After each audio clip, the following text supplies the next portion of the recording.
Senator Schumer. Yes, go ahead.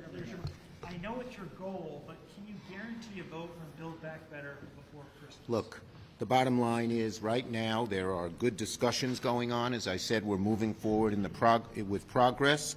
The President's been speaking with Senator Manchin, and I look forward to hearing about further progress. Senator Yes. Schumer. How do you address the Republicans' criticism that this bill supported by the CBO would really, if the program is extended, cost $5 trillion? You know, that's sort of... And they think you haven't identified as a fake or making... First, that's a fake. Today, the Republicans are going to vote for a defense bill that it does not go out 10 years and is not paid for. In the BIF, a lot of Republicans voted for an infrastructure bill that does not go out 10 years. The bottom line is we have said that anything that's extended 10 years we will pay for, and it will not create any inflation because we're paying for it. Yes. Senator Schumer, there have been a lot of meetings about voting rights lately, including with Senator Manchin. Not a lot of time left, though. Will you bottom line what you intend to do on that issue and how you'll change the filibuster rules to get that done? Okay. The bottom line is our caucus, I think to a person, every Democratic senator is a sponsor of both the Freedom to Vote Act and the John Lewis Voter Advancement Act. And I think there's universal view in our caucus that we need to get something done. What these Republican legislators are doing on a very partisan basis is really ruining, destroying, undermining our democracy. So there's a lot of active discussions going on. We believe, that there's a strong belief in the Senate that we can restore the Senate and at the same time deal with voting rights, and that's what we're aiming to do.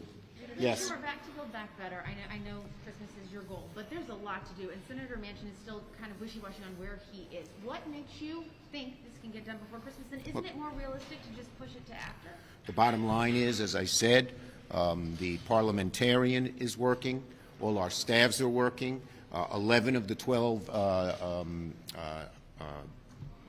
committee proposals have been published. And there are good discussions going on between the President and Joe Manchin, and we're making good progress there. Yes? This morning you saw a historic increase in the producer price index. How much of a setback is that in your democracy? Look, as we said, unlike the BIF, which was not fully paid for, this bill is fully paid for. And in the eyes of most leading economists, liberal, moderate, even conservative, once you pay for it, inflation does not increase inflation, and in fact, this bill will undo some of the supply chain and the constraint on workers. There'll be more workers trained and everything else. So we believe it will not increase inflation at all, and in fact, will probably reduce it. Yes. Do you believe Senator Manchin wants to pass the Build Back Better bill? Senator Manchin's having good discussions with the President, as I said. And we're doing all of the things we have to do to get it in play.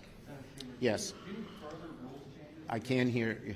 In order to get your nomination through, do you need further rules changes? Well, we're hoping, as I said, we may have to meet at inconvenient times in the next week to get a lot of these nominations done. There is some talk that we can come to some kinds of compromises with the Republicans to get a whole lot of nominees done. But their obstruction is just unprecedented and unheralded. And we're going to work in every way we can to move the nominations forward. The place where we've made the most progress on nominations, despite Republican obstruction, is judges. We now, after today, will have 31 nominees to the federal bench. That is more nominees in the first term of a president than anyone, I believe, since Ronald Reagan. And these are great nominees, very diverse, both demographically and professionally. So we're moving forward on those. 2 more Court of Appeals judges, which, as you know, each takes 30 hours this week. Senator Schumer, Yes, last one. Do you anticipate needing a supplemental for what we've seen in Kentucky and elsewhere? Well, we'll see. We haven't yet talked about it, but we always try to help people who need help given natural disasters. Thank you, everybody.